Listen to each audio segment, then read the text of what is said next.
Hello everybody, this is Jonathan, and today I'll be going through my very first program I have created with JFrame. So my end goal is to learn this programming language and to learn this framework, so that way I should be able to create the calendar application for people to use, so that way they can add in events and to see what days they're currently on in this in this day and age. So for example, if it's the 12th of August, then it will display that it's going to be 12th of the August, and it should be able to set up the events.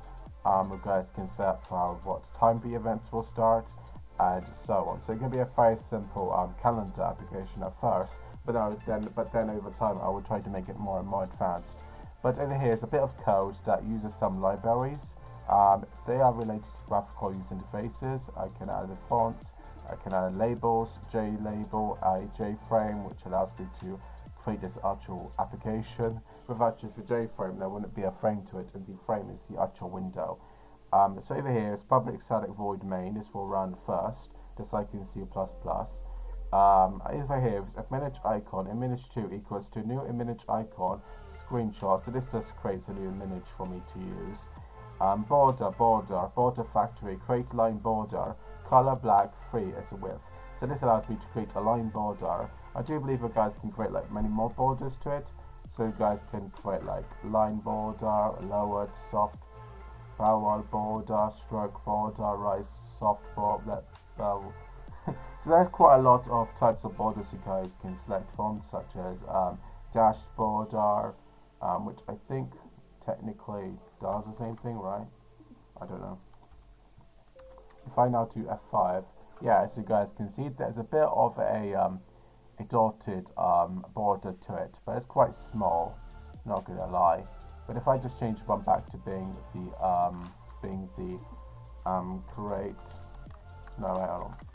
dot, there should be a line version, line border, as you guys can see, and now I should be able to change the size of it. So I can change it to being 13, as you guys can see.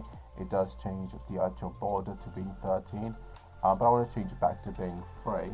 So if I press onto Ctrl S, as you guys can see, it actually does change the actual size of the border. You guys can also change the color by going to dot black. Over there is JFrame label is equal to JLabel, so this allows me to create a label for it. This allows me over there, JFrame frame equals to new frame, allows me to create a new window. Over there is frame.setTitle, JFrame testing. This allows me to set a title to the application. So as you guys can see, over there is the title. We can't see it properly because it's quite a small application and the text needs to take up more space. But over there basically shows up the actual title of the actual application. Over there is the close function, where the close instructions. So frame.set default close operation, jframe.exit on close. What I have discovered though, and I've done any research about this because I'm learning JFrame, is that apparently we can't really we have to have this included, otherwise it's not going to close, it's going to hide. So for example, if I comment that one out, if I try to close out of the application of this wonderful president, as you guys can see, I can't exit, it just hides in the background. So I have to force close it by using Visual Studio. But if I get rid of the comment, and if I just uncomment it, basically, as you guys can see, I'm able to close it. So I don't quite understand this at all. Why do they decide to have hide on close? This seems a bit odd to me, in my honest opinion, but we can change it to being exit on close. I just wish it was by default. Okay, frame.set resizable equals to false. So that means we won't be able to make it bigger or to make it smaller. And frame.set size will obviously set a size to the window. Frame.visible equals to true. If we don't have that enabled, or if it's set to false, the window is not going to show at all. And if we're going to use set resizable, it's going to use this size instead of you being able to drag it. It has to be fixed. So for example, if I show you guys an example, if I just change one to being true, all you guys just comment it out, it says the same thing. Now as you guys can see, I should be able to drag it, as you guys can see. Howdy there, my friend. And you guys should be able to drag it like so. If I close out of it, if I change this one to being false, if I press onto F5, as you guys can see, I can no longer drag it. So yes, so that prevents you from being able to drag it to make the window bigger or to make it smaller. Over there is frame.set is visible. This will actually allow it to see the view of the application, but if I have that one commented out, it won't display. It's running in the background, but it's not going to display a screen to you because you don't have that one set to true. So now if it's reloaded, as you guys can see, we have this screen now.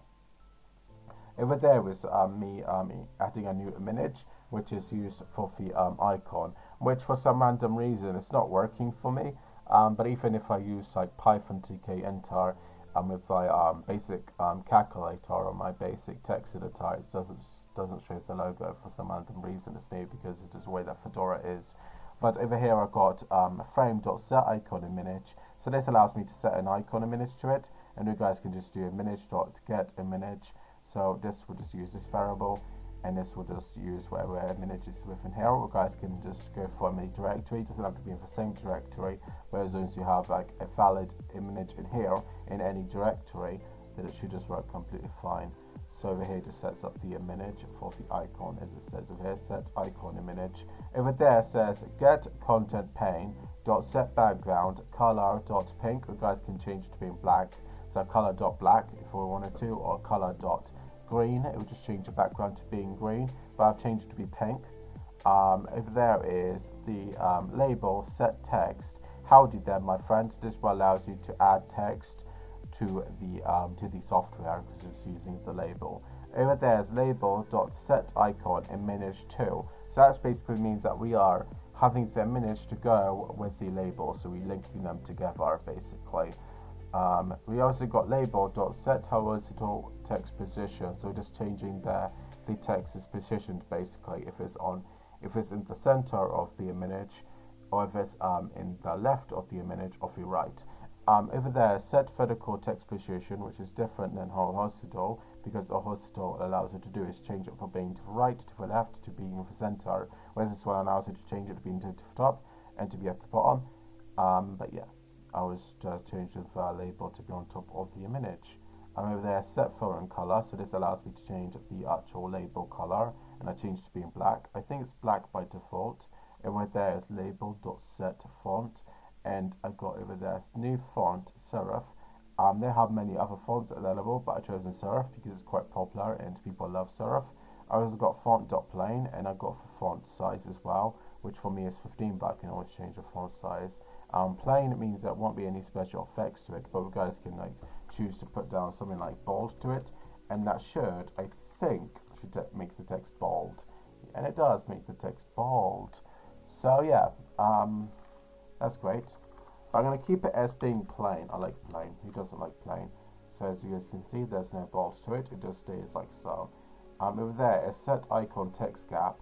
And this allows the image and the text to have a gap between each other. So if I get rid of it, we're going to see them quite close together. As you guys can see, they are very close together. But if I add this back in, they will have a gap to it, as you guys can see. So you guys can give like spacing between the image and the actual text. You guys can also make it to a negative number. It will just go more to the bottom, and if it's a positive number, then it'll go at the top. So for example, if I change one to being like 550, if I mess with F5, and as you guys can see, it's now all the way at the bottom. But if I change it back to being at like 50, then as you guys can see, it is at the top now. So that's how you guys should be able to position where it will be and how much of a gap the image and the text will have. Over there is the label, so set background. So if the label background is green, this entire label is, as you guys can see, it's green background because of the label. Over there, set accordion. I don't know what this means, but yeah, this is set to true. Over there is label.set border, and we also got border, and this basically allows me to import a border to it. So if I scroll the way up, over there is border equals to border factory create line border. So this is where the line border comes into place, and the label has the actual border to it. Over there is label.set vertical alignment in the center. So this allows me to center everything that is in the label that's in the label, for example the image and the text, for it to be all in the center, and it's a simple horizontal alignment. You guys won't be able to see it properly because I'm using .pack at the bottom, as you guys can see. So what .pack does is that it will only display the content that I've actually got on the software. But if I get rid of that, if I put down the label.setBound, frame.setLayout, which allows me to use this layout, I set it to be null. Over there allows me to change the X and Y coordinates, otherwise it's going to be stuck at the very top. But you guys can make it to the center if you truly wanted to by changing the X and Y.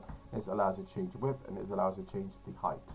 So as you guys can see, I have positioned it to be almost in the center, but it would be quite nice if it was in the center, but it's not. But it does to show you guys that you should be able to use .setBound to be able to change X, Y, and the width and the height.